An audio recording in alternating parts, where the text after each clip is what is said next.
Yo, is there anything worse than people coming over to your house unannounced?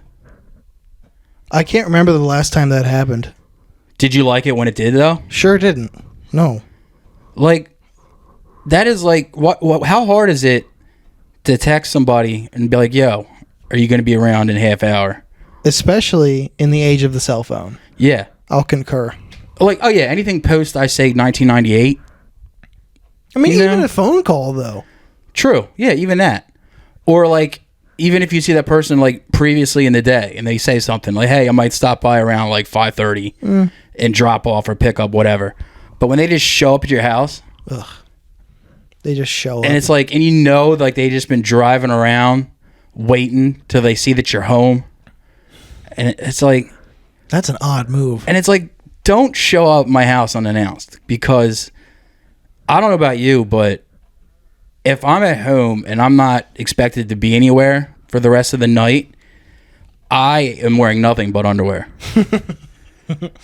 And if somebody comes knocking on my fucking door and it's somebody that, I genuinely have respect for, and, I don't want to be a dick and not open the door, I got to run upstairs. And I don't do run. Look at me.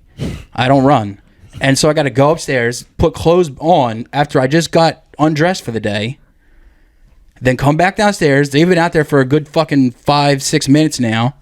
Open it up while I'm still zipping up my shit and be like, oh, hey, like put on some fake ass thing. I can't believe you're here unannounced and uninvited. What are you doing? And if it's not something like your mom's dead or I found some fucking coke, do you want to go do this shit? It's like, why are you at my house? Like, oh, I just stopped by to see what was up. It's like, don't do that. Don't do that. To see what was up. That hasn't happened to me since I was so young. I didn't have a cell phone yet. And back when you didn't have anything going on anyway. Yeah. I also lived down the street from my only friends. Yeah, so they were popping in and out. So yeah, that makes sense. But as an adult man now, it's like, don't do that. Can't imagine that. Because we don't have the time like that anymore. No, it would affect our friendship, I think, if you pulled some weird shit like that. You'd be like, why would you think, what are you doing? I've determined now that if someone does that to me, I'm not going to answer the fucking door. And the thing is, I leave, like, the windows in my front of my house are normally, like, the blinds are normally somewhat open, so you can see in. I'm not even going to bother closing them to try to be sneaky. They can look in and see me playing Fallout in my underwear, and I don't give a fuck. I was like, all right, yeah, this is me time. If you would have called ahead, I would have left pants on. You did this. Yeah. It's like, some dude, I'm not going to say his name because, he may be my employer, is this like, he does this shit all the time. And I'm like, he's like, you're always naked when I come over. I'm like, yeah, because I don't have anywhere to be. Yeah, dick. I want to be at my most comfortable. And he's like, oh, yeah, well, I don't fucking do that shit till like bedtime. I'm like, sorry. You just sit around your house with nothing to do, wearing jeans and shoes. You know who else does that? Who? Jeans and shoes at all times? Who? Freak of nature, my co-host of my other show, Matt. That's like some shit for people that have been to prison. Right, like you are ready for anything at any time. Well, he's ex-military, so maybe that's why. Matt is current military. He's active duty. So maybe that's why. Like, well, I'm trying to give him some fucking leeway here. So his point that he made to me was, I grew up in a household that was like my house was all fucked up. Like the floors were fucked up. There was nails sticking out of shit. So it was safer to walk around with shoes on. And I'm like, okay. Yeah, but you fucking escaped. Yeah, but he's conditioned to it. Like, I guess he just can't let it go. How long has he lived on his own out of that house? Let's see. About 10 years. He's had 10 years to acclimate. Yeah. I that's what I said to him. I was like, I feel bad for you. I'm so comfortable all the time with no shoes on. It's great. Yeah. It's great. Who the fuck just, like... I hate wearing shoes. My parents, my mother does that shit. She'll just like sit around the house just wearing jeans and sneakers. Like, first off, who the fuck wears a belt when they don't have to? Ew. I don't like jeans in the first place. I don't like any pants. As a fat man, no clothes are comfortable.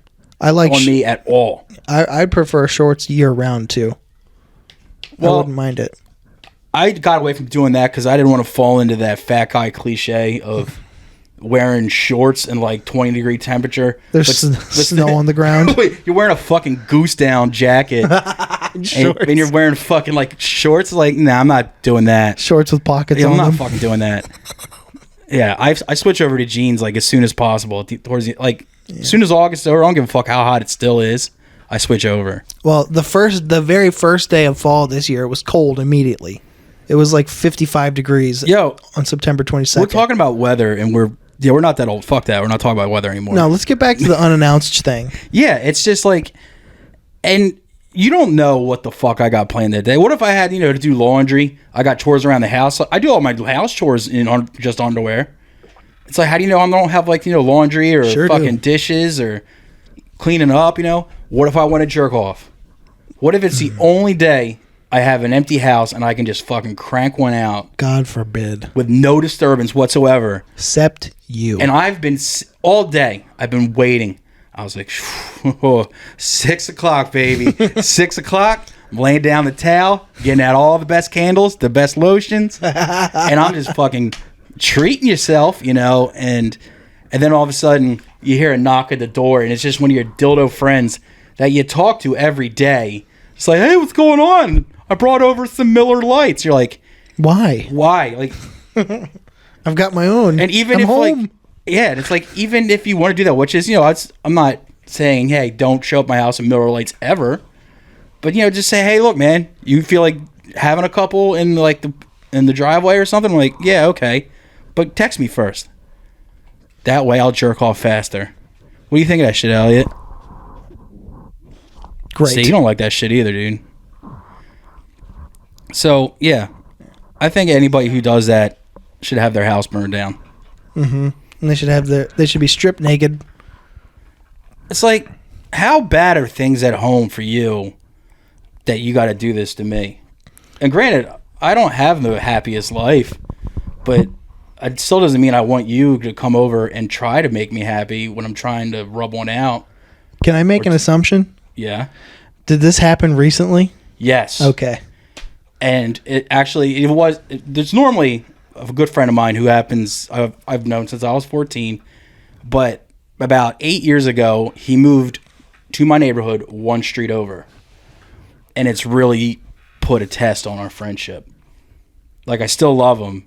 And I know I can do it to him anytime, but I won't do that because I'm a fucking rational man. Mm-hmm. And I wonder if it's who I think boundaries. it is. I respect boundaries. Yeah. I don't think you've met him. Okay, never mind. But yeah, it's like, why would you just show up at someone's house completely unannounced? You don't do it. It doesn't compute. And like, it just makes me think that person is staying at their house, like just twiddling their thumbs on the couch, not TV's off, they're fully dressed, they got like a suit on or something. Like, I sure wish somebody would come over and bring me some Miller Lights. Or those are the people who sleep in full pajamas. Those are the people that sleep in jeans. Oh, it's just disgusting. But no, it was actually a family member. I have this one aunt that I actually like, and she constantly stops over. Like, I can't hate because she normally brings over like fresh produce, which is great. She's like, I went to the farmer's market and I got you this big basket of stuff, which is great.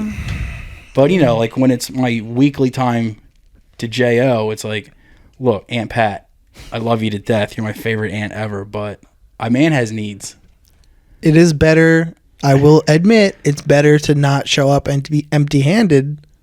Yeah. But still, unannounced is a no-go for me. Even later, there's even times that people text me or like, yo, can I just stop by and drop something off? I just want to be like, leave it at the door. like a fucking DoorDasher. Because all it is like they want to drop something off, and even if it's no matter how important or not important it is, they still want to have that half hour of bullshit talk. And it's like, yo, I saw you like 3 hours ago. We spent 8-9 hours together. Like, there's nothing new for us to talk about today. Ugh. So how about you just drop it off and we enjoy our alone times? I just don't like it. What about you? What is anything like grinding my gears or what? Do I enjoy that? Do you enjoy that? No, of course not. I'm a normal person. Once my alone time has started and I know there's nothing else, nothing else to interact with for the day, or if I'm not doing something later, the day is over as far as I'm concerned. Like, I mean, granted, something could come up, and then you'll get a notification of some kind. Yeah. And then I have to be notified so I can shift my mindset back to not me time. Because if my me time is interrupted, yeah, I'm annoyed. My first reaction is annoyed. Like, you spend all day around people. The last thing you want is to get home, get in your comfort zone, and then have people. No, I already got this guy. Even if I have like some shit to drop off somewhere, I will say, look, I'm just going to leave some at your front door. Or I'll just go drop it off unannounced and then text them as soon as I leave, left something out front of your house. That's a pro move. Because it's not just because me being courteous to them, it's also me having to avoid the inane small talk of, hey, I thought you needed more of this, so I brought this. You know, it's like, this conversation is going nowhere for all of us. And I don't know. Maybe I should be more appreciative of my friends who actually wanted to see me and do things for me, but fuck them. Also, fuck them. Also, I got to juggle one out every once in a while, and I only do it once a week, man. God forbid they interrupt that. Or God help them, rather. If next time it happens, I'm not even going to stop. I'll leave the door unlocked, and what happens, and it's all on them. If they just fucking walk in and my pee hole is just winking at them, just roping out, I mean, that's their fault. That's their fault. Isn't it? Like, and if they have the balls or the nerve to say, "What are you doing?" I was like, balls. It doesn't matter what I'm doing. This is my place and my time. What are you doing? Yeah. No. Who put a gun to your head and told you to come in? Yeah. Because I couldn't live without that MacGruber DVD. You know, it's like, Jesus Christ. Granted, that movie's sick, and I wouldn't mind watching it, but you could have given it to me tomorrow. It's not time sensitive. Or told me to look it up on my own volition on a streaming service and not waste a trip over here. Exactly. They exist online. Who has DVD? Well, I have a shit ton of DVDs. I got some over I'll there. Shut the fuck up. I have like an entire room of them. I can almost, if that door wasn't closed, I could see mine from here. Oh, God. You have MacGruber? No. I do have... why even bother? Oh, what's that movie where Samuel Jackson is on trial for allegedly killing that girl, but he didn't? Yes, they deserve to die, and I hope they burn in hell. I got that one. I can't remember, and I can't really find it in me to care. Fuck. I know what you're talking about, though. It was like Samuel L. Jackson. Time to Kill. He plays an angry guy, which is really out of character for him. He never plays the angry guy. A Time to Kill is what it is. It's a good-ass movie, though. Oh, yeah, they fuck up his daughter or something, and then he just kills him. And then you're just like, all right, whatever. He's angry. I get it. Courtroom drama. Maybe that's why he's angry. Maybe they fucking killed his daughter when he had just got home from work. Oh, he was falsely accused. He just did a double, right? He had just done a double at work. Something like that, yeah. He gets home. He strips down to his... That's what it was. To his old school boxers. Because that's what Samuel L. rocks. His old school boxers and like a wife beater. And he's just trying to sit down and enjoy some cold spaghetti in front of the TV. And then somebody goes and kills his daughter. And now he's got to go out and murder when he just wanted to have a nice night in. Mm-hmm. Maybe I'm due to watch it. I forgot half the plot of the movie. I hope you watch it and somebody comes over. while I beat off watching the movie. It's like, yes, they deserve to die. Man, this litigation is really fucking... Something about the stenographer just does it for me. Jesus Christ. Oh, so. Anywho, I was thinking something else too. I want to get your feelings on this. Mm. Do you have a I don't have any friends. I'm going to say this, right? Out of all the people that you consider a friend, and as soon as I say this, I know a person's going to pop right to your head, and you're going to feel like a piece of shit afterwards. Which one of your friends has the ugliest wife/girlfriend? You don't have the names, but did something come up right away? No. Really? I'm kind of at a loss. What? Yeah. Oh, Jesus Christ. Apparently your fucking friends group's all hitting home runs. Because you don't have that one friend that's like a good-looking dude. Not anymore. Great personality.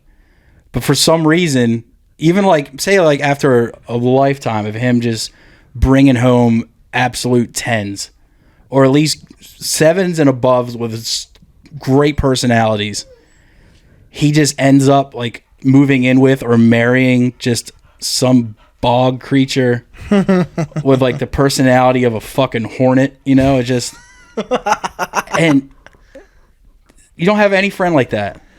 You know what? Because seriously, I can name like 6 without even thinking about it. Now, to their credit, I can think of one, but it didn't previously knock it out of the park either. Oh, okay. With a previous relationship.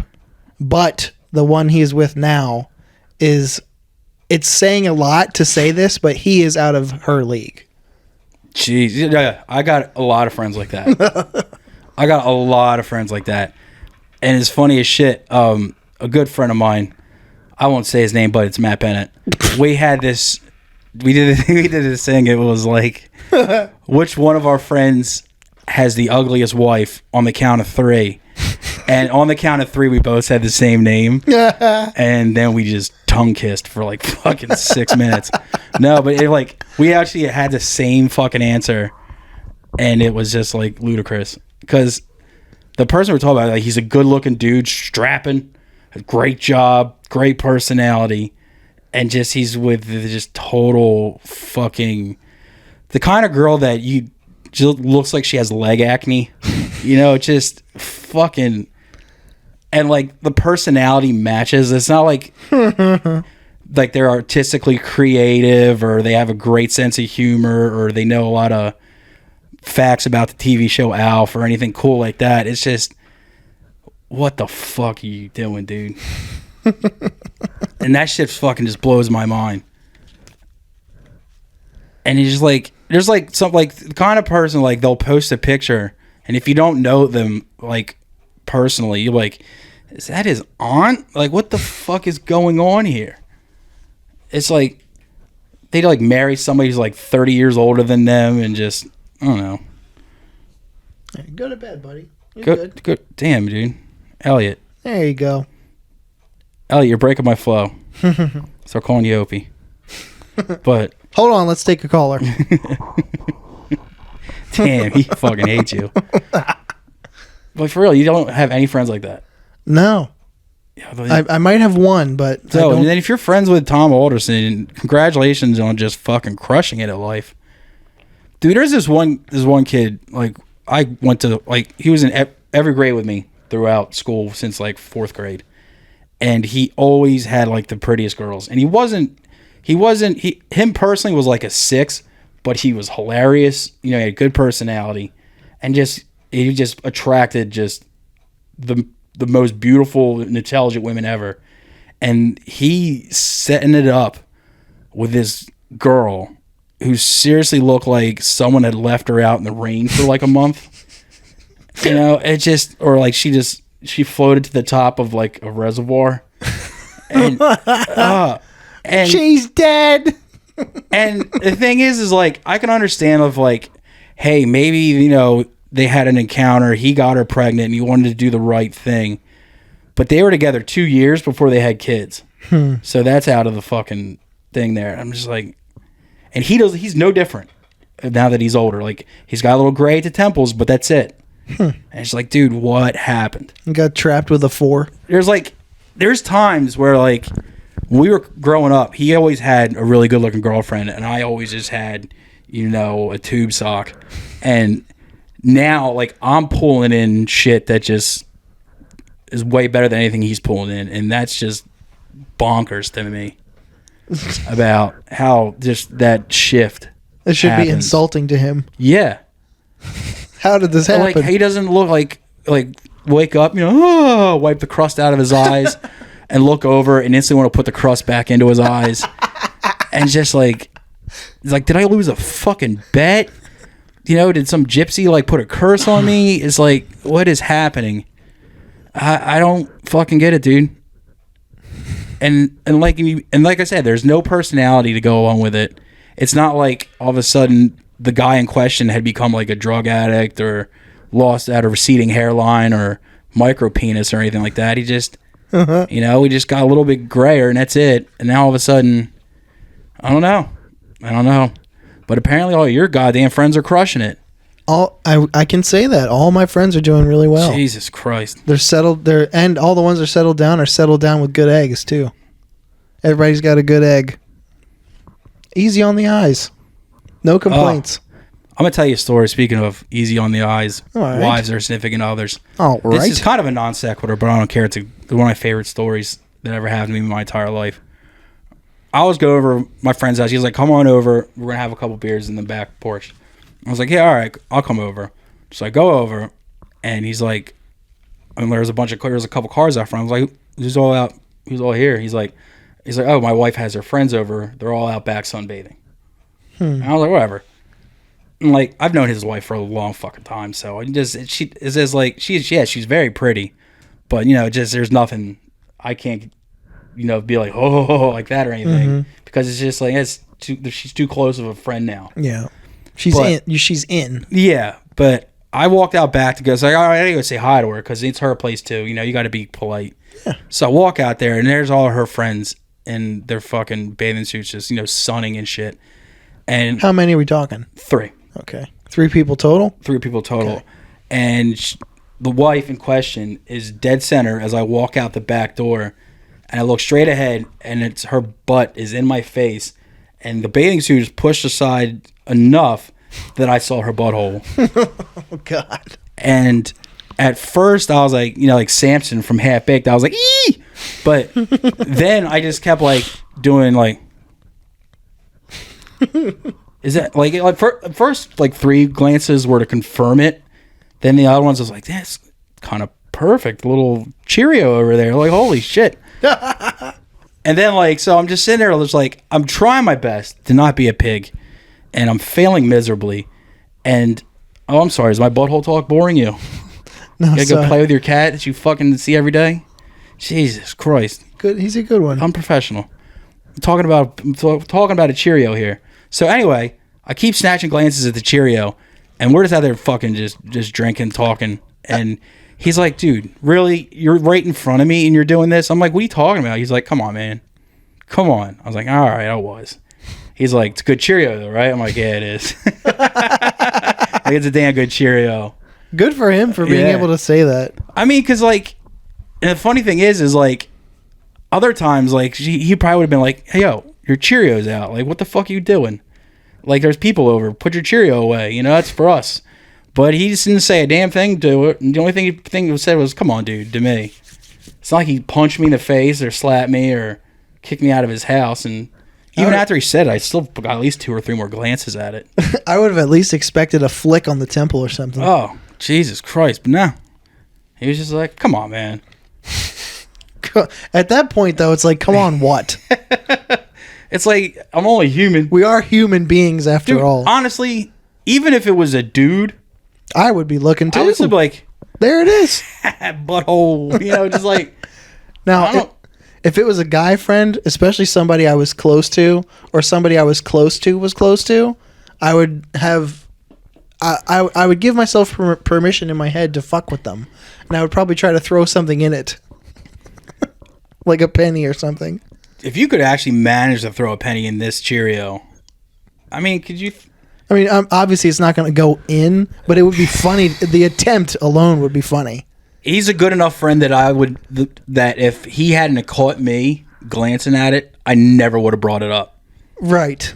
Because it'd be rude to be like, hey, I saw your wife. I saw your wife's fucking, dot, and I just wanted you to know that, so there's no static between you and me going forward in this friendship of ours. Just so we're very clear. This 30-year friendship we've had, I didn't want to ruin it by saying, hey, man, I know what your fucking wife's butthole looks like.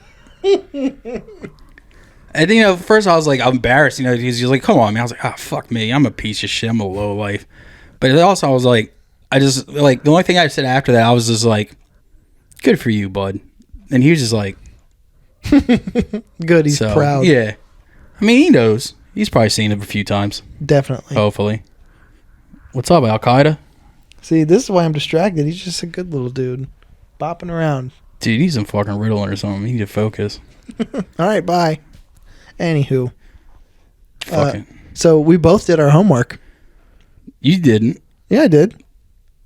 What are we starting with? Well, I've already heard Race Trader. Well, to catch people up, we had this thing in the past 2 episodes, which, break the fourth wall. We recorded them back to back, so we didn't have a chance between them to do it. We gave each other at the end of the episode a record and a podcast / comedian to go check out to follow up on, and also for everybody who's all 14 of you who are listening. Yeah, it's mostly I checked for the numbers.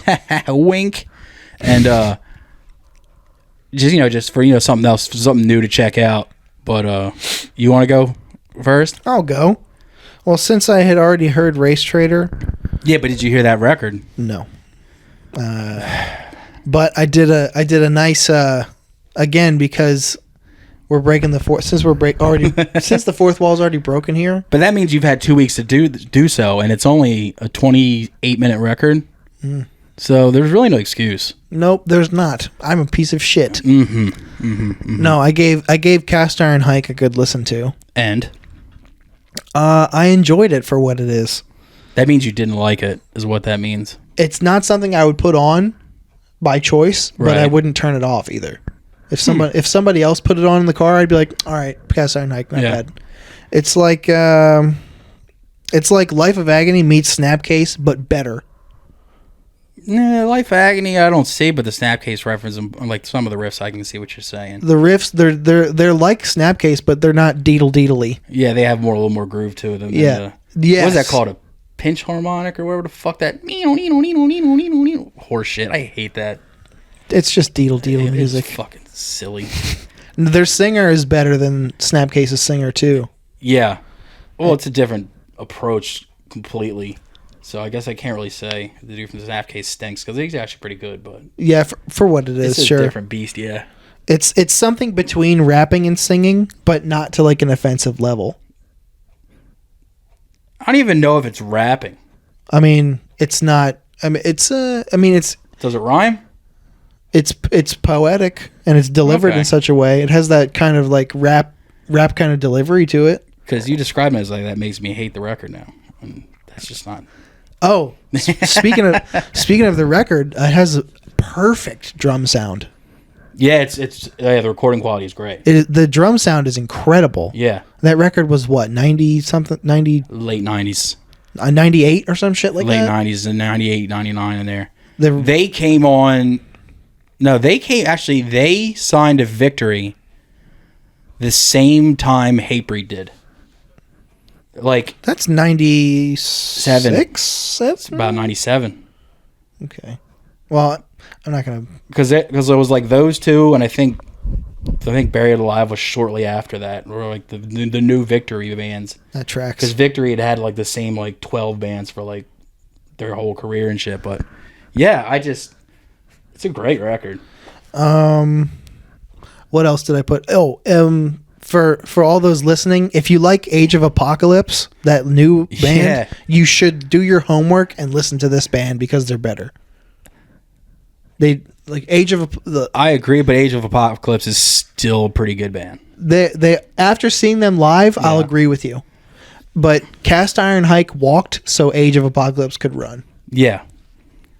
So do your homework and check them out. They're in classic old band fashion. They did not shy away from a long song. Oh no, there's like one or two that are in the 7-minute mark. Yeah.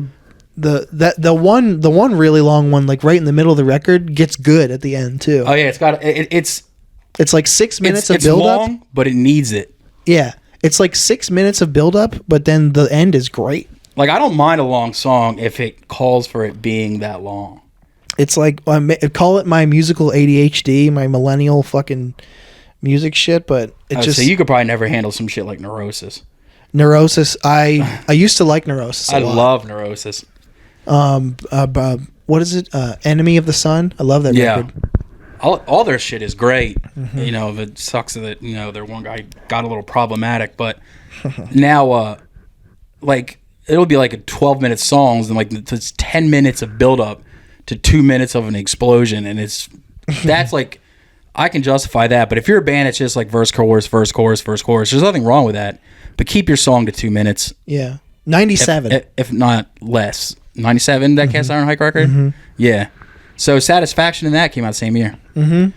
My favorite songs were Watch It Burn, the title track, and Reach the Floor. Reach for the Floor, that's my favorite song on there, too. That's one of the long ones, too. Mm-hmm. That is, yeah. Yeah. It gets good at like the last minute and a half. But that opening riff is real good. Yes. Yeah. I was like, okay, this is tight. Yeah. Did you... So you've already heard Rage Trader, so we'll skip that. But what did you think of the two podcasts?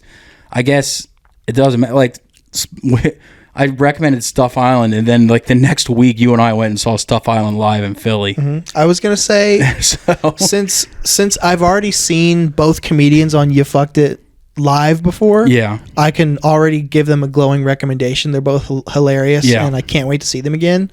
And then let's talk about the Stuff Island show a little bit then. I thought it was fucking incredible. It was really good. Tommy Pope is hilarious and needs to continue doing stand-up. Yeah, it was his first stand-up show in 7 years. I thought he did like one-ish before. No, that was the first one. He wanted to make Philly number the first. And he did really well. Yeah, he fucking killed it. He did what, 20 minutes? Yeah. I laughed the entire time. I want to say that the opener... Oh, he was gonna be one of my recommendations this week. Sean Gardini. I know him from the Gilly and Keefe sketches and as the producer of Matt and Shane Seeger podcast. I thought that was his voice. And I've seen him as a guest on Stuff Island and one or two other pods. But that was my first time ever hearing or seeing any of his stand-up. And he was really, really good. Really fucking funny. Sean Gardini rocks. He just has this real laid-back delivery. Like, the material is like... He's got a Hedberg delivery, but without being the hippie. I think he sounds like a Philly Joe Pera. I have no idea who Joe Pera is. Well, he does like I think he does a sketch show now, but he was on. I'll tell you what, my homework for this week is going to be a podcast that he was on before that I think like is one of my favorite podcasts of all time, and is a great format because it was six comics sitting around a table reading current events and riffing. Oh, you were telling me about this off pod. Yeah, and they would riff on each other too, and they would have guests come in constantly because just like XM, they had an open door policy because they used to record it at the Creek in the Cave in Queens. So if people were there doing spots or just hanging out, they could just come. So it's kind of like how Legion of Skanks does now when they're at the Creek in the Cave. Yeah, exactly like that. But what was the name of the pod though? That pod is called Roundtable of Gentlemen. Okay. It's it was like an offshoot of the Last Podcast on the Left scene in New York because two members of Last Pod are on that show along with four other comics who were actual like either actual stand-ups or sketch actors. Right. And Joe Pera was on there. I think List may have been on a couple times. Chris DiStefano was on multiple times. Michael Che was on multiple times.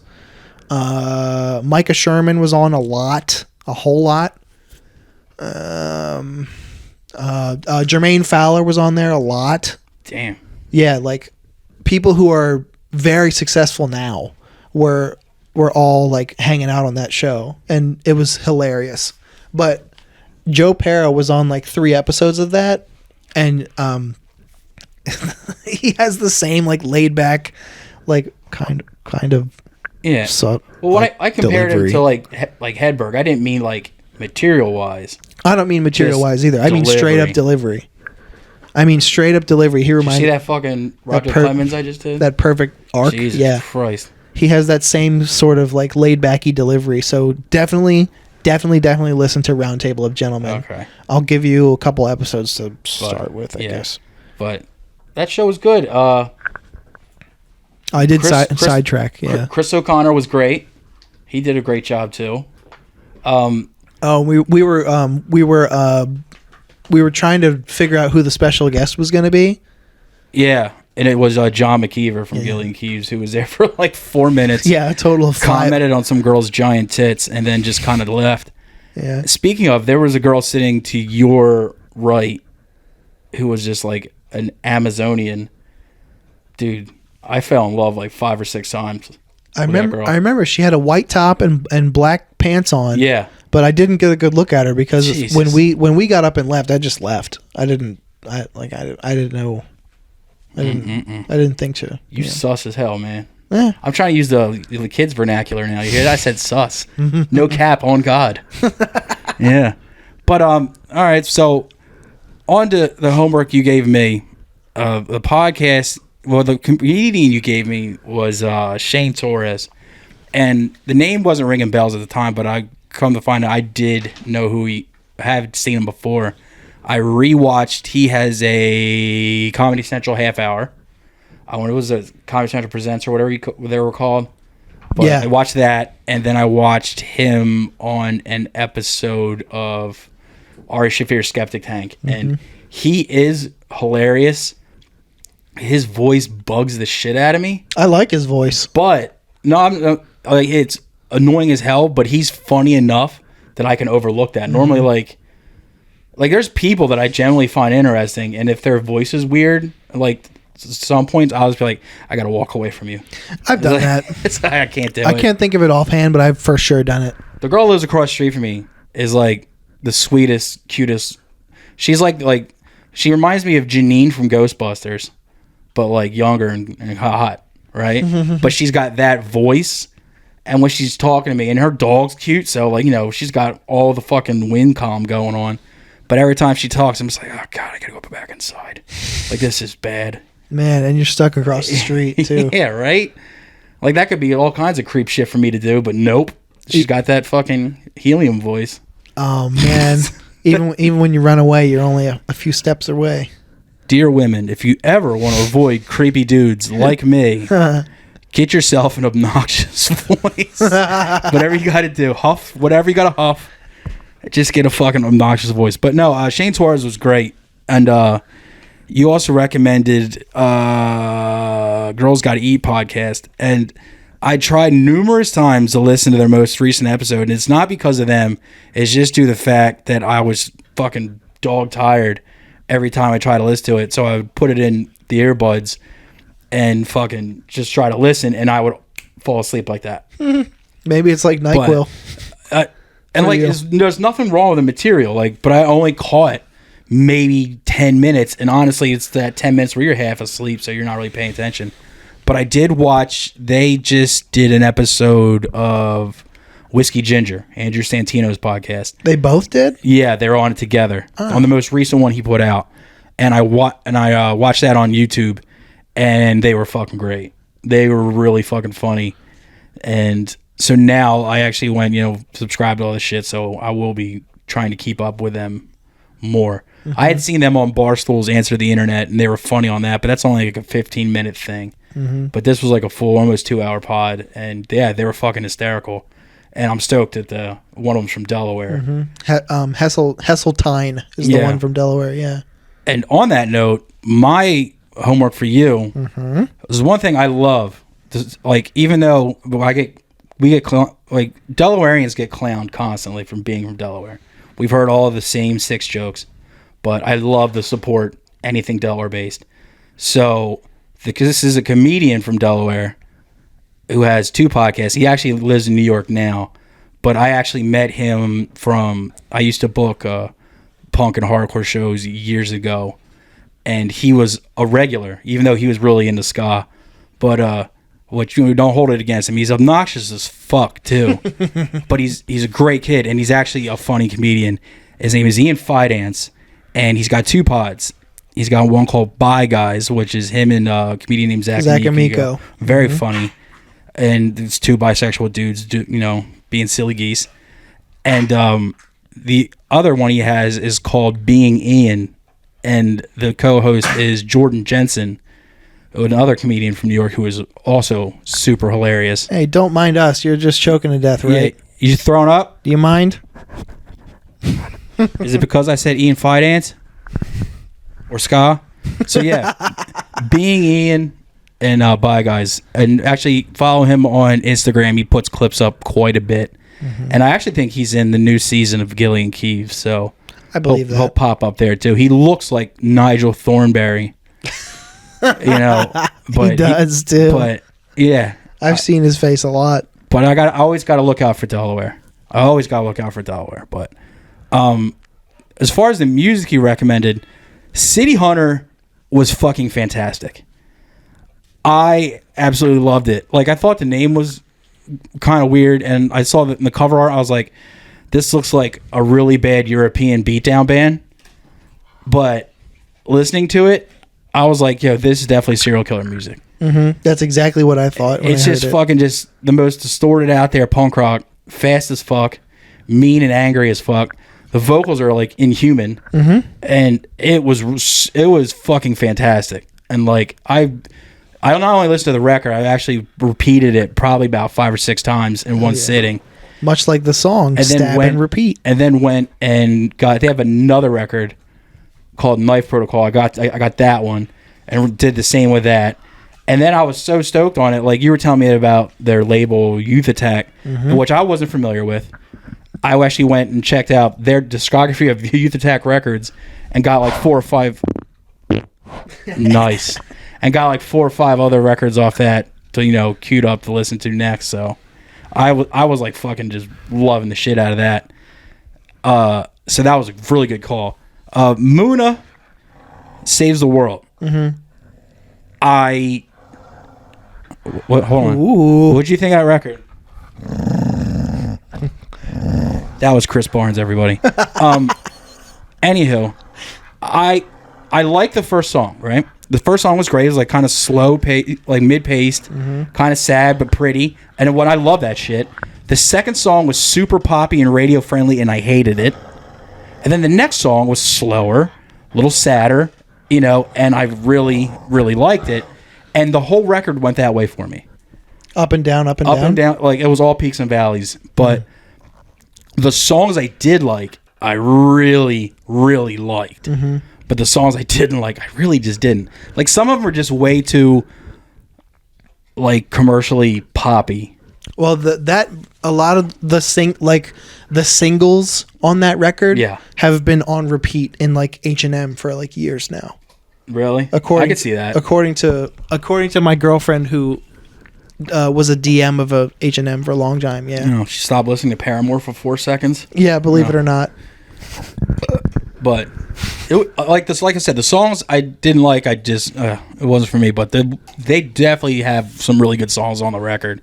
It's not bad, right? The girl's voice is beautiful. It's good. She's fantastic. Here, grab like a length of mic cord and keep like 2.5 feet of it in your lap.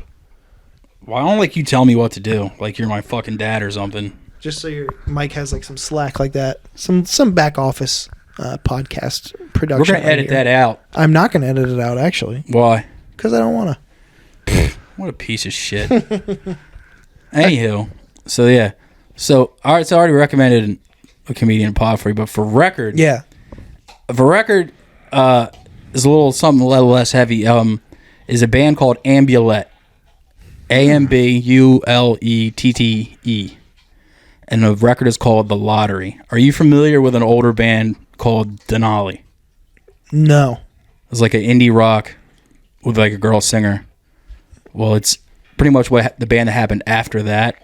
And it's just fantastic shit. It's like more indie rock stuff, but a little more lighter and less sad than that Denali stuff. But I'm a proprietor of some like poppy, not sad, but indie rock, like kind of down tempo stuff. I like that shit. Yeah, and I do not like sad and intentionally sad music. Oh.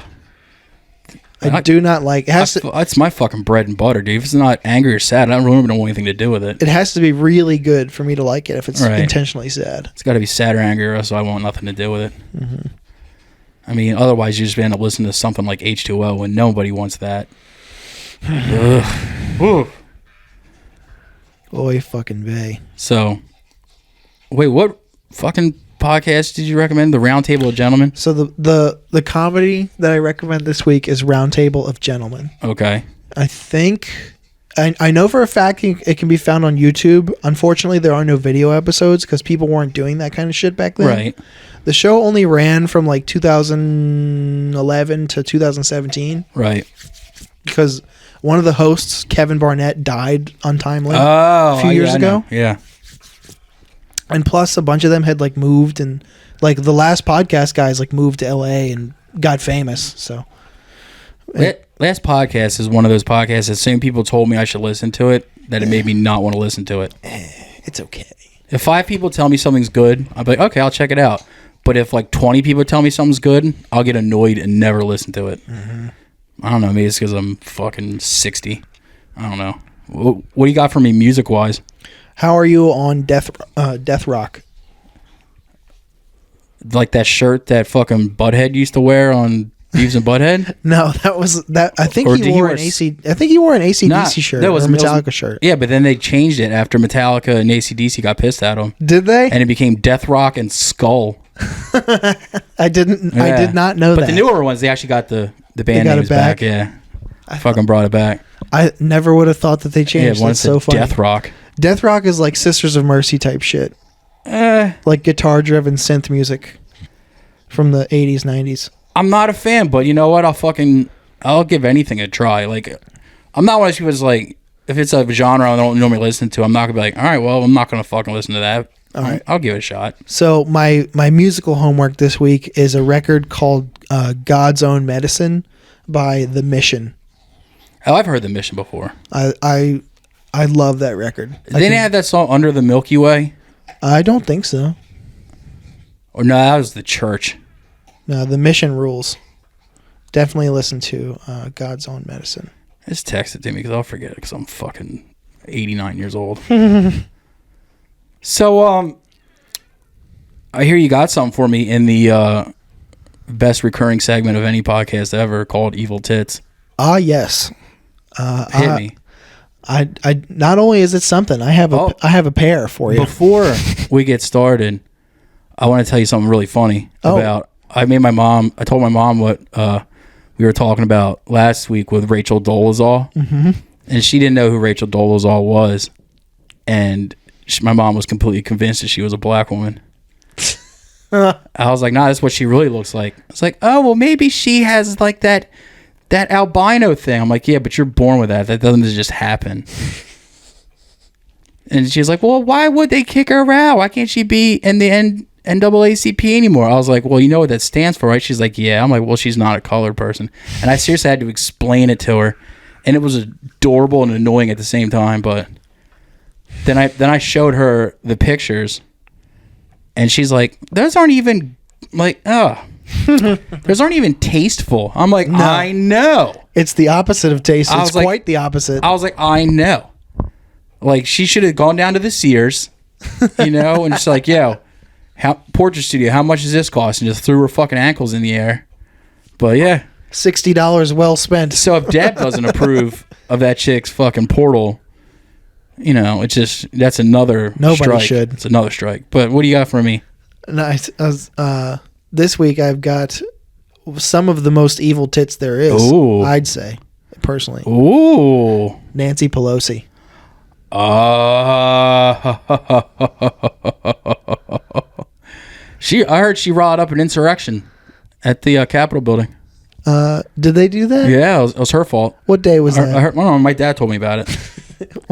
He told me about it. From experience? He said she hired crisis actors and staged that whole fucking thing. That diabolical woman. He seriously thinks January 6th didn't happen because I don't know if I said this already, but he says one of the people he saw at the Capitol riots, he also saw on an episode of NCIS. So that means that, it's fake. It can't be someone who just looks like him. No way. It could actually be that person because you think about it. The insurrection, the singer from Iced Earth was there. And do you watch the show Bob's Burgers? I do. Do you know Jimmy Pesto? The guy who has a restaurant across the street from Bob's Burgers? Sure. He was there. That guy? That guy, the voice actor. And that's why he's not on the current, like, the new shows anymore. So, yeah, it's quite possible. He's indisposed right now. Yeah. I don't know if they're bringing him back or not, but, you know. How funny would it be if they did? But it's like, but when you think about it, it's so on brand for Jimmy Pesto. He's such a son of a bitch. But anyway, back to Nance Money.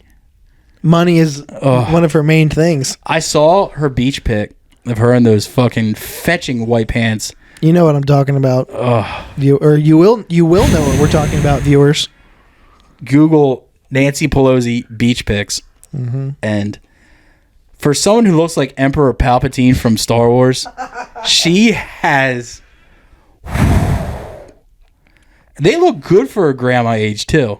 She's 80 something. Oh, Jesus Christ! Or maybe I'm just not looking at enough 80-year-old women to really know that they do still look pretty fucking gnarly. I don't know. They're outliers for sure. Yeah, they were. And the best part about that set is that no one knew. Except for Mr. Pelosi, I assume. But, yeah. Wow, she is from Baltimore. Yeah, it makes sense. I would have never thought that. There's a lot of girls with great racks and with their big pieces of shit from Baltimore. You know what? You're right. She have a coke habit, too? Jesus Christ. Does she hang out at Auto Bar? Nancy Pelosi just fucking doing key bumps at soundstage? Yeah. She's 82 years old.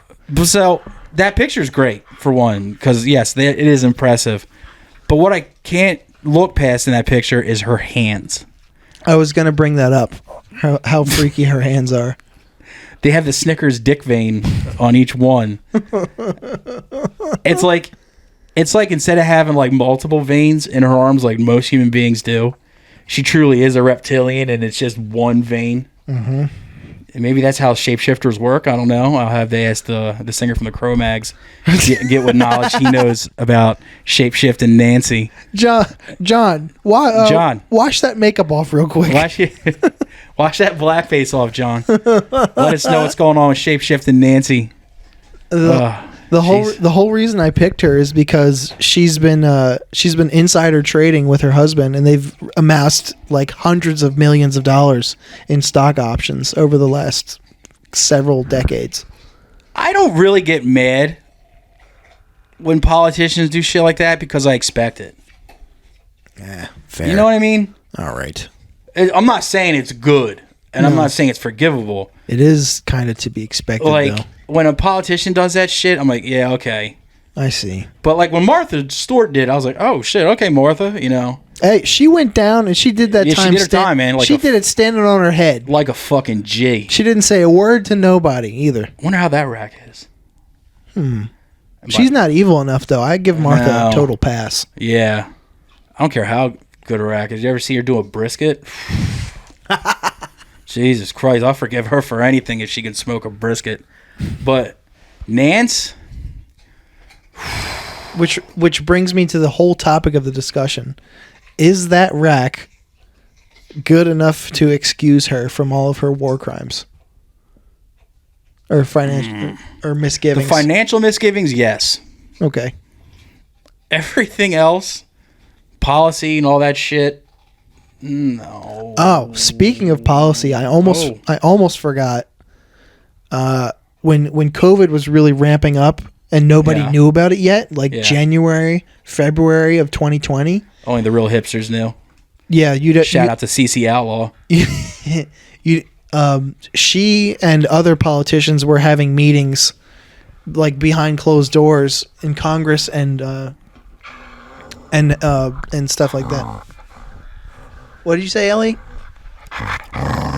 Yes. I know, it gets me mad as hell too, dude. It's very infuriating. Yeah. But they were trading stocks knowing which companies were going to do what during the pandemic, and they profited largely off of it. Oh, because Chris Christie was doing that shit too, right? That's right. Yeah. They profited largely off the pandemic. See, not even to mention, like, when it was still dicey to like play around with the rules a little bit. Yeah. She was going into businesses, no mask, despite. Oh yeah, she rules was and the stuff. one that like, even though she had everything locked down, she was like, she got permission for her hairdresser to open. That's right. Yeah. See, that kind of, that's rich entitled shit. Like that, I'm like, all right, I could forgive that with a rack like that, but when she's like putting people's lives at risk and shit, yeah, And profiting off of it. yeah, that's when I look away. Largely. That's when I look away from the gun show, and I look at those hands, the hands of E.T. the extraterrestrial, and I'm just like, all right, yeah, you know. So, What's your ruling?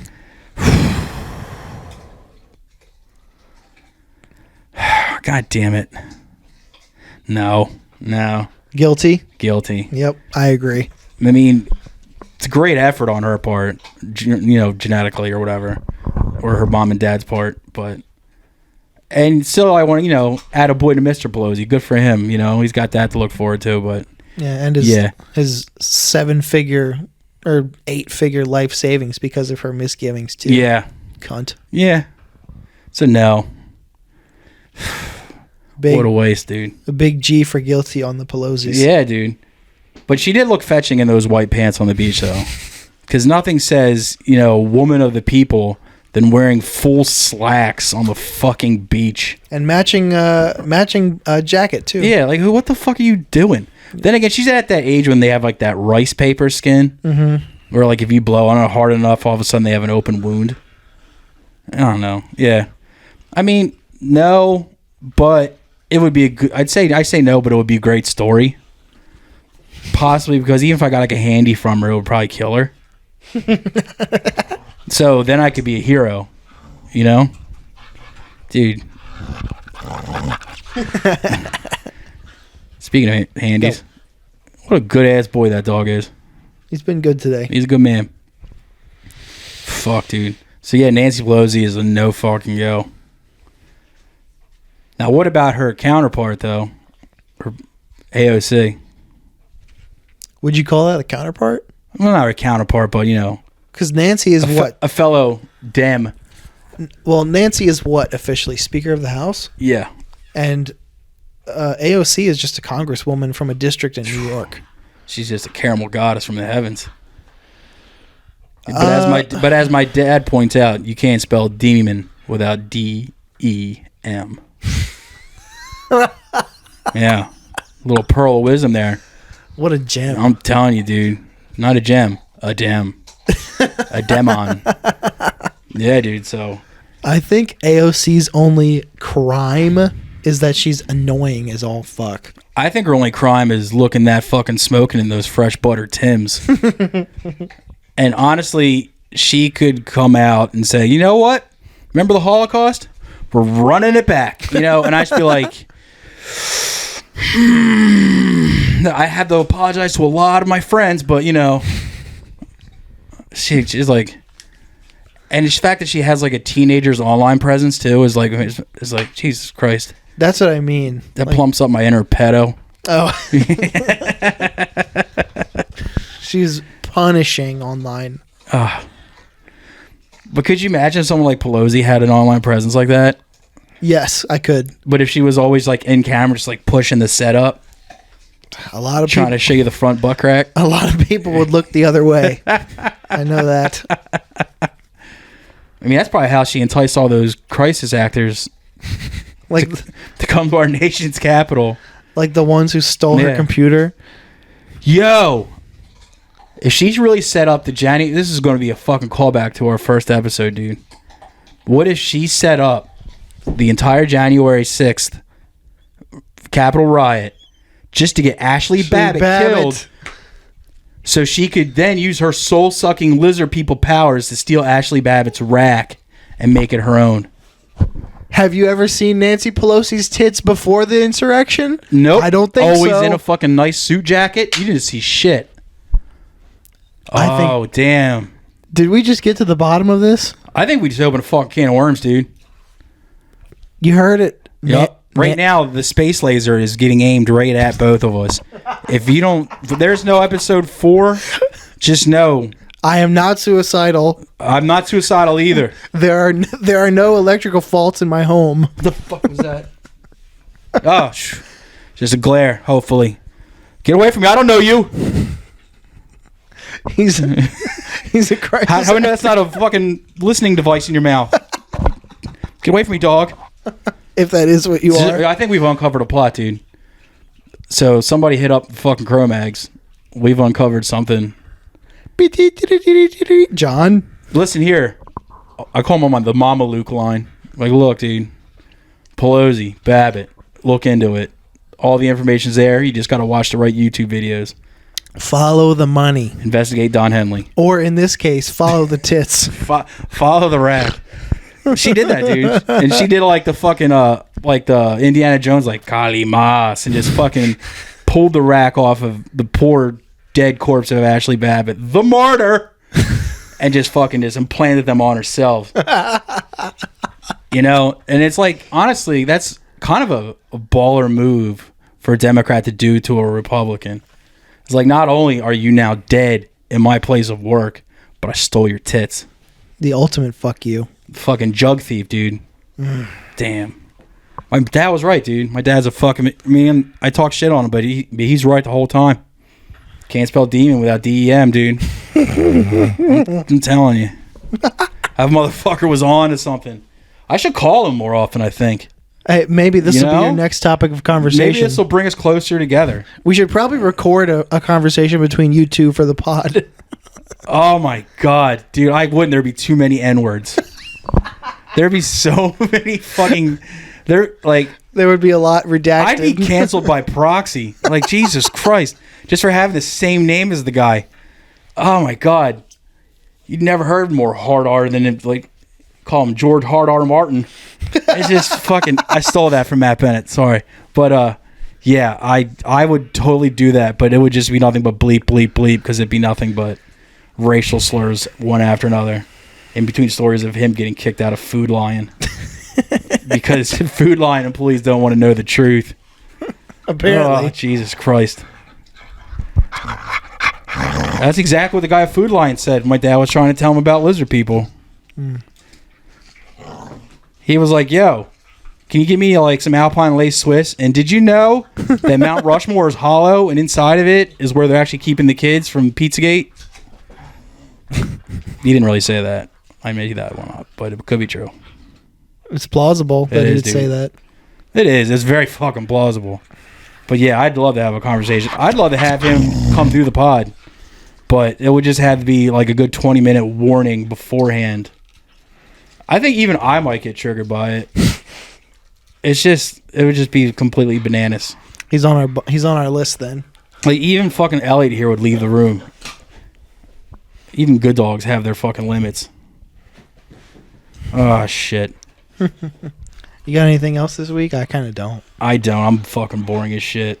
Oh, I want to tell the guy that commented on one of our videos saying, these two dudes must play a lot of World of Warcraft. Listen, mister, I don't play World of Warcraft. I play Animal Crossing for your fucking information. And I play Fallout exclusively, all right? If World of Warcraft was cheaper and you could have a shitty computer and play it, maybe I would. Mm-hmm. Roll for initiative. Fuck God. I don't got nothing else. Let's end this shit. Good enough. Oh, yeah. This has been the irrelevant and illiterate irrelevant and illiterate podcast. This has been the incontinent and irresponsible podcast. I'm Dennis, and that's Tommy Big Dick. Dead balls. And hit that fucking intro music.